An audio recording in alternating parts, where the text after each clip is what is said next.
The UAW has pushed for well-crafted tariffs as a tool to level the playing field, bring back good jobs, and drive investment to American manufacturing. We know tariffs can work, but the execution here falls short. Shifting timelines and moving goalposts have undermined business confidence and delayed investment. So far, only GM has stepped up with serious reshoring efforts.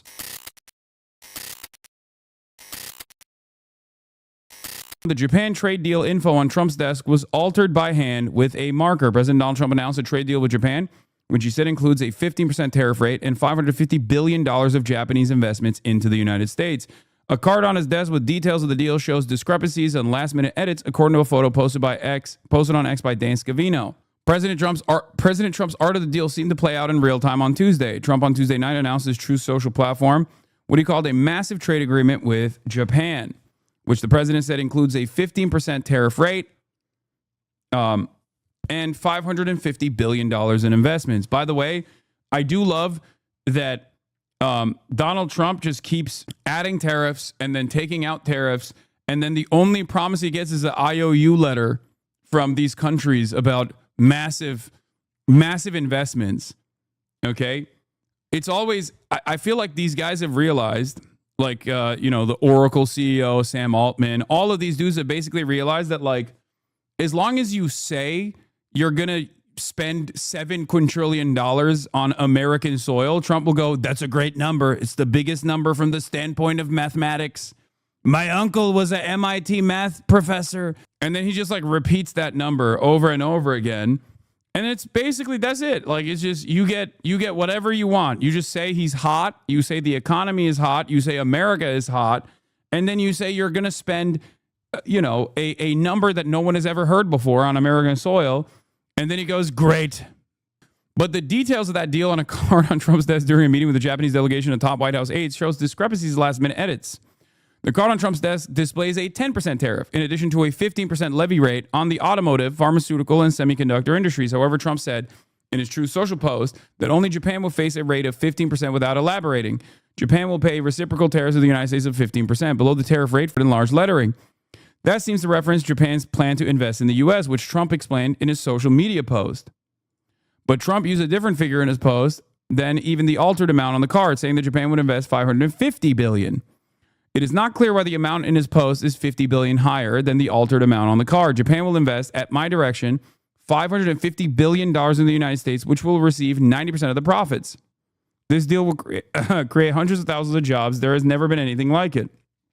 Yes, there hasn't been anything like it because it doesn't exist.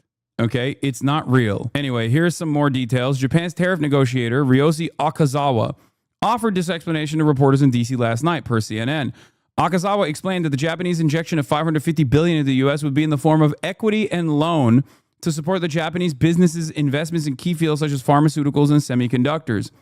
Compared to the President Trump's description, Japan will invest, at my direction, $550 billion into the United States, which will receive 90% of the profits.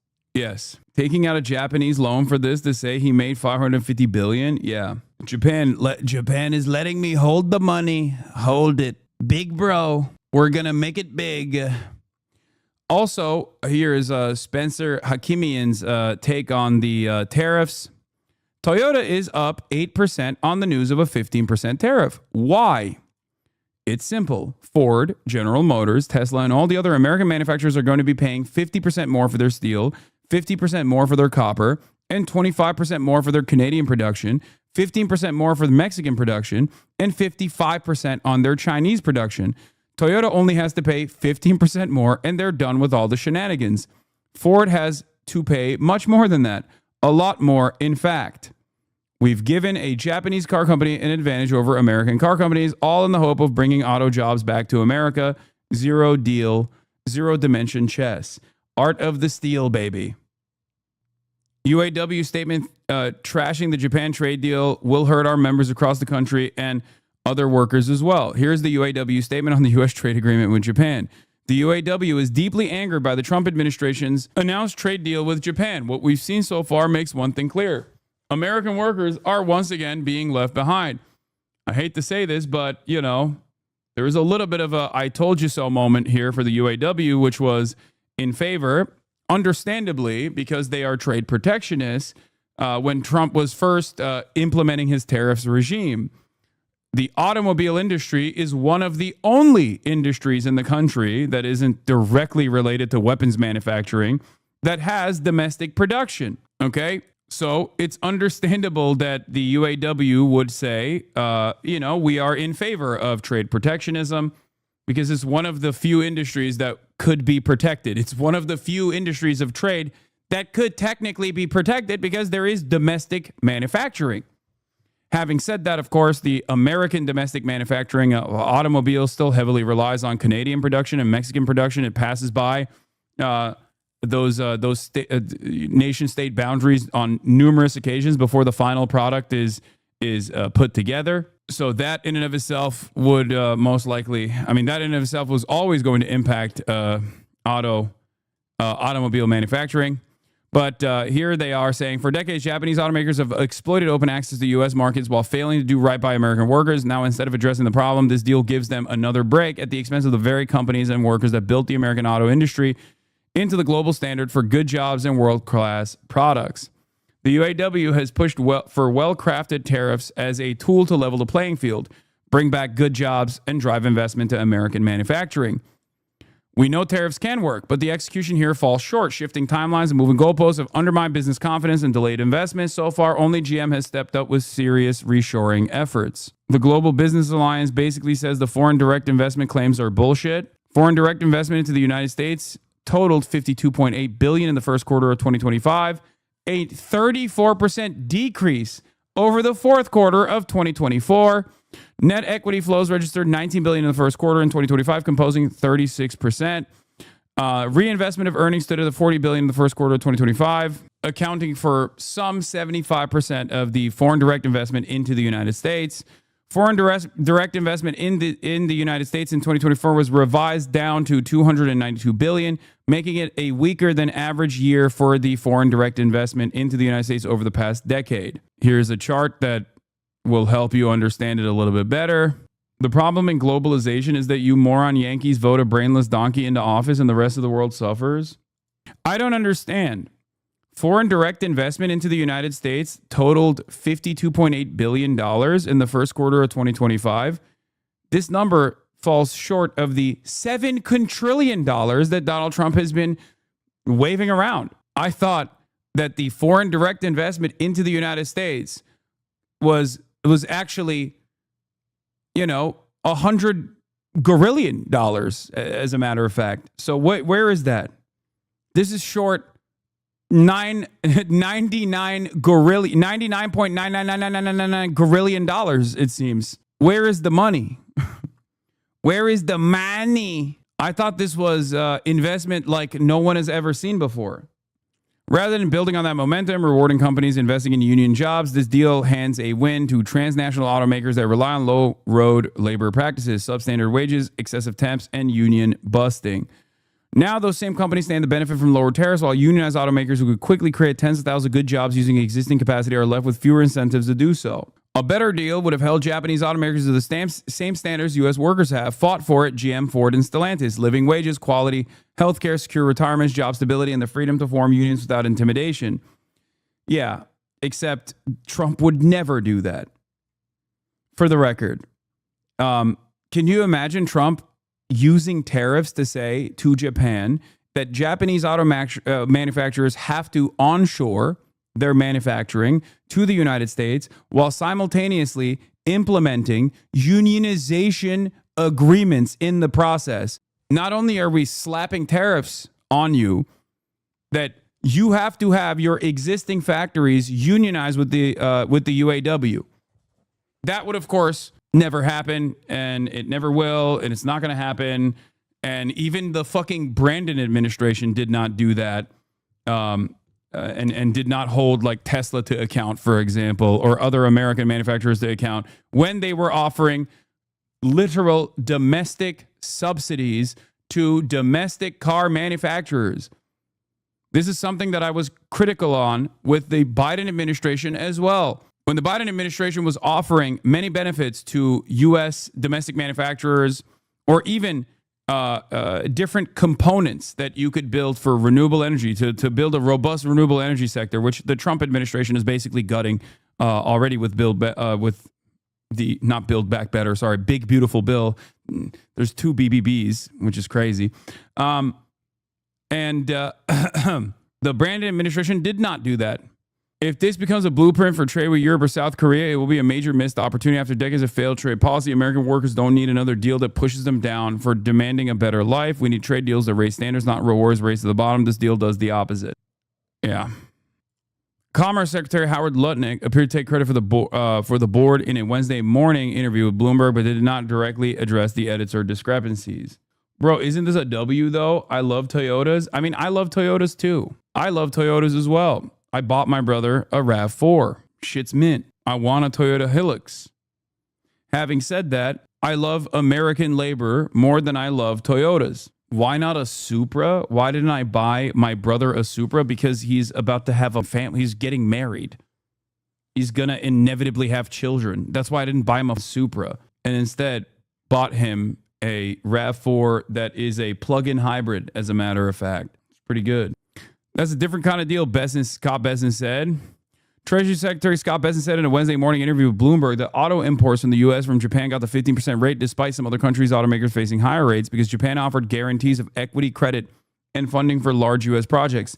This statement came in response to a question about whether trading partners could now expect to see a floor of 15% tariffs during negotiations. That's a different kind of deal, Bessent said. They got the 15% rate because they were willing to provide this innovative financing mechanism.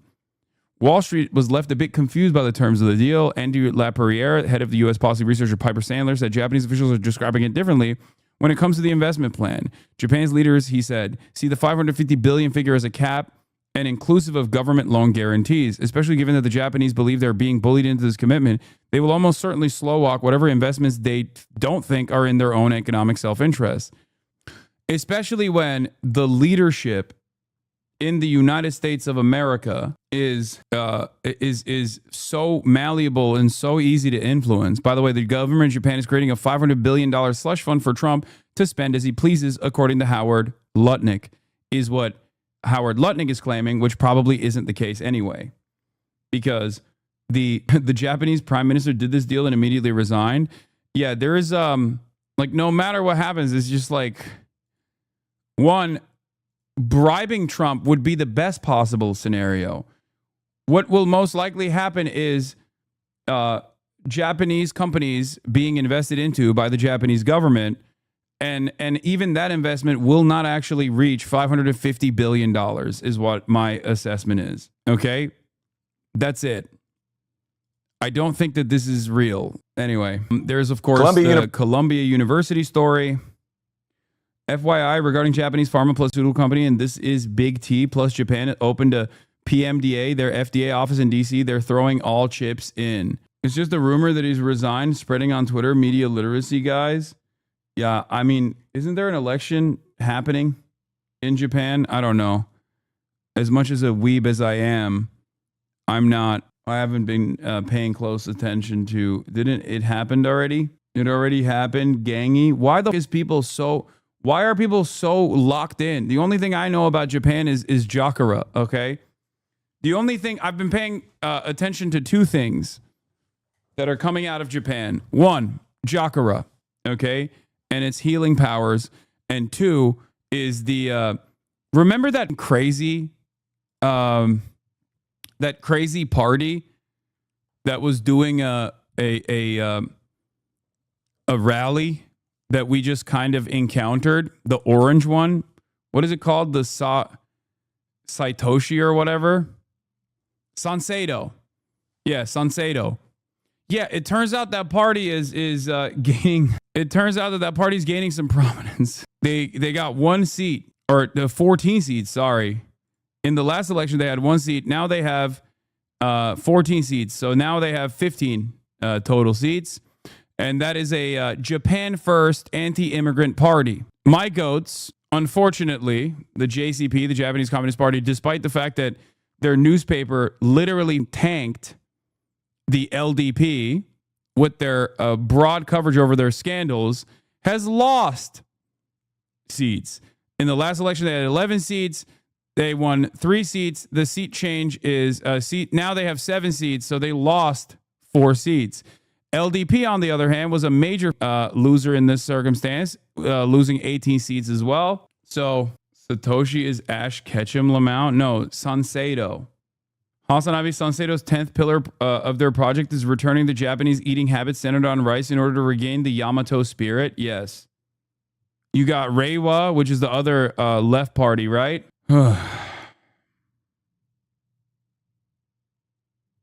Funny part is Sanseido is very socialist for ethnic Japanese. Yeah, I wonder who else had opinions like that. You mean to tell me they're a national socialist party? Current trends in Japan. It's so awesome how over the past few years I've heard from people who only traveled to Japan and how great it was and how much better it was in America. And then you see the last election stuff and everyone there has turned into Mecha Hitler and voting far right. Changes in Japanese views from 2016 to 2025 from Ipsos polling. This is a friend of the show, Mr. Jeffu, our Japanese reporter. Japan is in decline, went from 40% to 70%. Ignored by traditional parties, went from 39% to 68%. Prioritize hiring nationals if jobs are scarce, went from 38% to 60%. Immigrants are taking jobs, went from 12% to 36%. Fertile ground for Sanseido. Sanseido is the anti-immigrant Japanese nationalist party. They're cult. They have like really kooky beliefs. But to be fair, most Japanese political expressions revolve around cult-like tendencies by American standards especially. So it's not really that confusing. It's funny how he conveniently ignores the difference in electoral systems between Japan and the U.S. Imagine if the U.S., a party we've never heard before, took Senate seats in several states. Yeah, it's unthinkable. But in the U.S., that's simply because everything is first past the poll here. Oh, yeah, a foreigner served as an advisor to the Japan First Party. What the? Matt Brainerd, a former Trump campaign staffer who founded Look Back America, an organization that supported the January 6th defendants, appeared on OAN as a Sanseido party advisor. Wait, so they got a bald American Trump MAGA guy in the foreigners party? They're getting their foreigners notes from a foreigner? What? That makes no dang sense. No, they do not love white people. They do not love white people. Sanseido does not love white people, bro. What are you talking about? No, they straight up, their number one policy is like every foreigner, Japan for Japanese only. So this guy was like, yeah, I hope you kick me out of the country. I hope you win.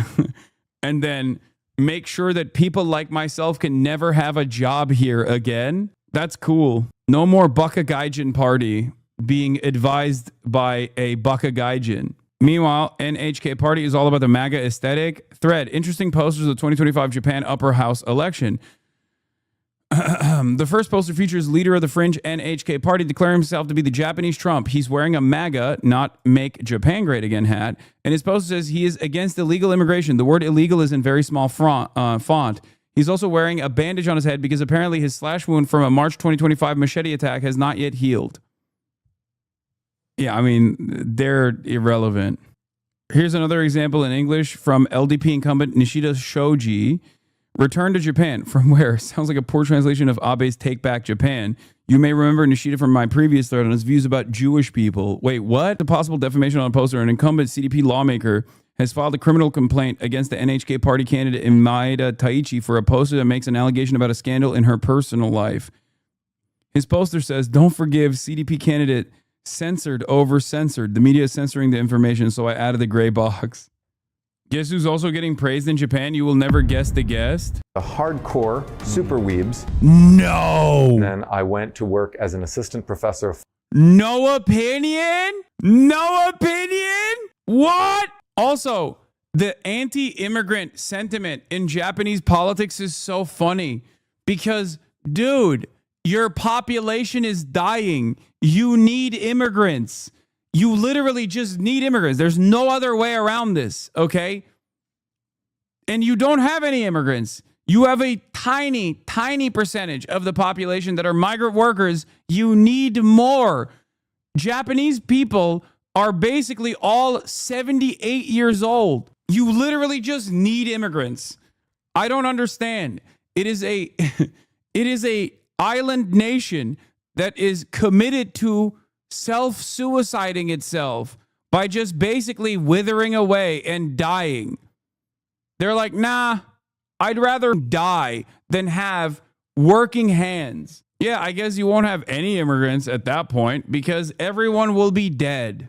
University in New York has reached a $200 million settlement with the Trump administration in connection. Oh yeah, they're kind of base, not gonna lie. It's not like they've stopped working. The other left party won more seats, but we had this now.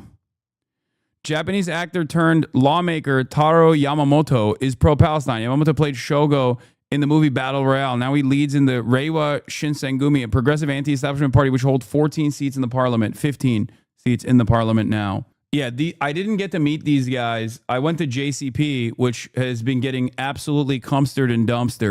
And everything that I learned about Japanese politics, I don't really like. I'll be honest with you, unfortunately. But I will say this. They don't really like anti-establishment populism. Like it's just all out of whack. It's very difficult to explain Japanese politics with American terms. I know I can explain Japanese politics with American terms to you, or not Japanese politics. I can explain other countries and their politics by kind of drawing comparisons to American politics. In Japanese politics is very, very difficult to explain. Like, for example, one of the reasons why the JCP it doesn't have a lot of the youth vote is because they are seen as they're seen as old and outdated. Part of the reason why the JCP still even has fandom is because they're anti-military. It's just, yeah, it's communist aunts and aunties, but they're not even communist. JCP is not a communist party. They just have retained the name communism, but they're not actually a communist party. Let's be real. They're not even remotely a communist party. Reiwa is not that different from JCP, just leftist infighting. As a JCP member, Reiwa is not that different from JCP, it's just leftist infighting. Yeah, they hate the CPC, obviously, but everyone in Japanese politics hates the CPC, or rather, they act like they hate the CPC, but the reality of the matter is, you know which party loves the Communist Party of China? The LDP. So it's not like they say they hate China. They say they hate the Chinese party, the Communist Party of China, but they actually kind of like the Communist Party of China. And the reason why they like it is because of trade and how important trade is to Japanese interests. So, none of it makes sense. If not communist, what would you say the JCP is? Current iteration of JCP is just like a center-left party by international standards, barely a social democratic party. Maybe people will get mad at me for saying that, but yeah, I mean, the communist parties that exist right now, especially communist parties that exist within the American periphery, are all social democratic parties, barely. There have been massive purges, slowly but surely, in every single political formation all around the globe, wherever America has maintained its influence, where all of the revolutionary elements have been absolutely destroyed in every single one of these communist parties. That's it. And the ones that are still kind of revolutionary are comprised of 8 people, and they're just basically LARPing.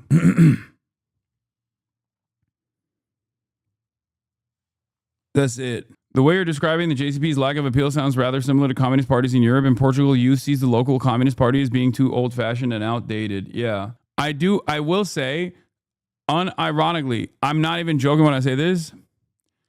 I think streamers have played a negative role in Japanese politics, more racist towards foreigners. I genuinely believe this. Johnny Somali might have literally played a fucking formative role in Ice Poseidon and shit, might have literally played a formative role in hardening the already existing xenophobic stances in Japanese society.